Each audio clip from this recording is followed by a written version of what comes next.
હરી જ્યારે બહારથી ઘરે આવે ને એટલે અમારા બેન છે ને એને એવી જ રીતે હગી કરીને ચોટી જાય. નાના રે બાયદીથી સમાધાન કરી આવીને પછી વરસાદ આવ્યો મને કે મમ્મા તારા કપડાં તો પલળી ગયા. મેં બનાવી નાખી ચા, કેમ કે આપણો દરવાજો ફિટ કરવા આવ્યા હતા ને, બહારનો દરવાજો ફિટ નહોતો કર્યો તો હરીના ફ્રેન્ડ આવ્યા હતા તો દરવાજો ફિટ થઈ ગયો. ને આજે આપણે બનાવવાનું છે સેવ ઉસળ. તો વટાણા આપણા પલળી ગયા છે એને આપણે બાફવા મૂકવાના છે. તો કુકરમાં આપણે 4-5 સીટી કરીને બાફી લઈએ અને કાંદા ટમેટા આદુ લસણ અને એની મસ્ત એકદમ પેસ્ટ બનાવી નાખવાની. પેસ્ટ બનાવીને પછી આપણે છે ને એક પેન મૂકી દઈશું. પેનમાં તો પહેલાં તેલ નાખશું. તેલ ગરમ થાય એટલે આપણે કાંદા નાખી દઈશું. કાંદાને થોડાક ફ્રાય કરી એમાં આદુ લસણની પેસ્ટ નાખી દઈશું.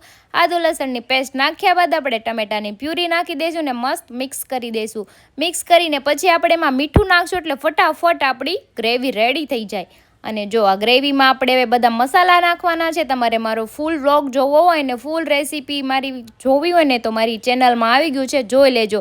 બધા મસાલા નાખ્યા બાદ એની ખુશ્બુ એકદમ મસ્ત આવતી હતી ને આપણે પછી એમાં નાખી દીધા વટાણા. યસ, વટાણા નાખ્યા બાદ જો આપણું ઉસળ રેડી છે. પાઉં સેવ અને કાંદા સાથે આપણે આને સર્વ કરવાનું છે. લીલા કાંદા હોય પણ મારી પાસે લીલા નહોતા એટલે મેં સૂકા કાંદા નાખ્યા. પહેલી વાર મેં સેવ ઉસળ બનાવ્યું છે ને હરીને મેં કીધું તમે ટ્રાય કરો, તમને ભાવે તો મને ભાવશે. તો એણે ટેસ્ટ કર્યું, એને તો છે ને મસ્ત મજાનું લાગ્યું કે આનો ટેસ્ટ બહુ સારો છે. જમીને હરી મને લઈ ગયા લોંગ ડ્રાઈવ પર, હાઈવે પર, અને વાતાવરણ એટલે બહુ મસ્ત હતું વરસાદી.